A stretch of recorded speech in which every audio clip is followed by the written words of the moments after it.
देता था, खुशामदू करवाता था, तो वो बैंक से पैसा उठा के ला देता था, क्योंकि उसमें एक खाता खुलवाने में गारंटर भी लगता था। उसके बाद बैंक में एक योजना आया, जिस योजना का नाम है प्रधानमंत्री जनधन खाता। अब इतना आसान खाता खुलवाना हो गया। आप बैंक में आधार कार्ड का फोटो कॉपी, पैन कार्ड का फोटो कॉपी और 2 पासपोर्ट साइज फोटो लेके आता, खाता तुरंत खुल जाता है, वो भी 0 बैलेंस में खुल जाता है। अच्छा, आप लोग के घर में बक्सा है? चाची, हम देखे आपका भी घर में है बक्सा? सबके घर में, सबके घर में बक्सा है। सबका घर में बक्सा है। तो बक्सा खाली है कि कुछ सामान है? सामान है। क्या रखे? धान, चावल, आलू, कपड़ा रखे। मेरा भी घर में कपड़ा रखे हैं। पर एक बात बताइए, कपड़ा बक्सा के अंदर हम क्यों रखते हैं? बक्सा के बाहर घर के अंदर रह सकता है, बक्सा में हम क्यों रखते हैं? कपड़ा सुरक्षित रहेगा इसलिए। चुहा काट लेगा। अरे वाह, ठीक बात बताया आपने। तो सोचिए, आप पैसों से मिलता है कपड़ा, पैसों से मिलने वाला चीज का आप इतना सिर्फ रखते हैं, तो आप जो 1 करोड़ रुपए का जान है, इसका कमाई आपको ठीक से रखना चाहिए कि नहीं रखना चाहिए? रखना चाहिए। तो आप उसको बैंक का खाता में रखिए, वहां से आपका पैसा बढ़ेगा घटेगा नहीं। ठीक है, 0 बैलेंस में खुल जाता है।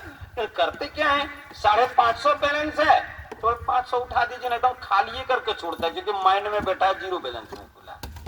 खाता आपका, पैसा आपका है, पर आप खाता में पैसा को रखें।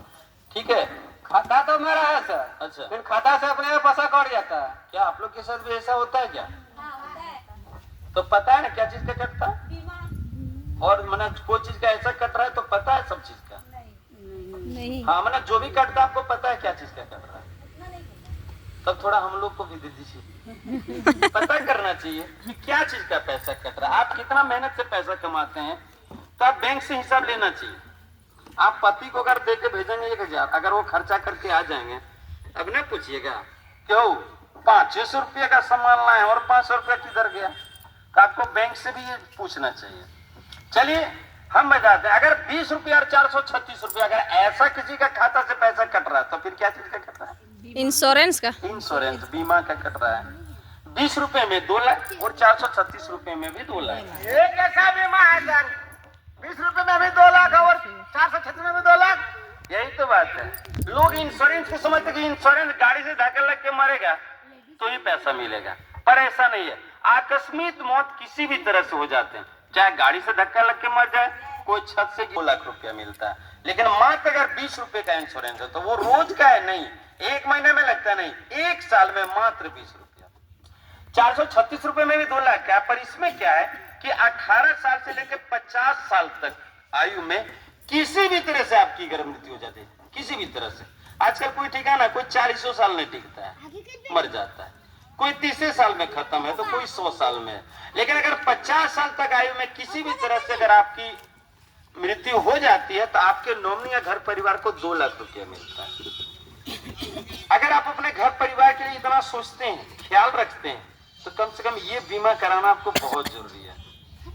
ठीक है, और एक बात कहते हैं, अगर आप झारखंड के रहने वाले हैं, तो झारखंड ग्रामीण बैंक में एक खाता होना सबका जरूरी है, क्योंकि जो बेनिफिट आपका झारखंड ग्रामीण बैंक में है, वो अदर कोई बैंक में नहीं है। चाहे कोई भी बड़ा बैंक है, वो बेनिफिट उसमें नहीं। अभी क्या बेनिफिट है, अभी एक्स्ट्रा हम बताते हैं, पहले कार्यक्रम का आगे बढ़ाते हैं। अभी देखिए, जान कमाई करने का बहुत जगह जमीन है, लेकिन खेती करने के लिए पूंजी नहीं है मेरे पास। आप लोग का भी होगा, पर अगर ऐसा स्थिति किसी का है कि खेती करने का पूंजी नहीं है, तो आपको झारखंड ग्रामीण बैंक की ओर से केसीसी लोन दिया जाता है 3 लाख रुपए तक। उसमें भी एक फायदा आपको कि 1 पैसा का ब्याज आपको नहीं लगता है। ये तो बहुत बढ़िया है सर, जल्दी हमको कर दिए वो। लेकिन अगर गांव घर में किसी से 10, 20 हजार, 50 हजार पैसा मांगेंगे, कोई देंगे जल्दी से? नहीं देंगे। और अगर देंगे तो कुछ सामान भी गिरवी लेते हैं बहुत कोई, और ब्याज लेते हैं 100 का, 1 महीने में 5 से 10 रुपया ब्याज लेते हैं। अगर आप झारखंड ग्रामीण बैंक से केसीसी लोन लेते हैं, मात्र 7% के ब्याज के दर से देना पड़ता है, 100 रुपए का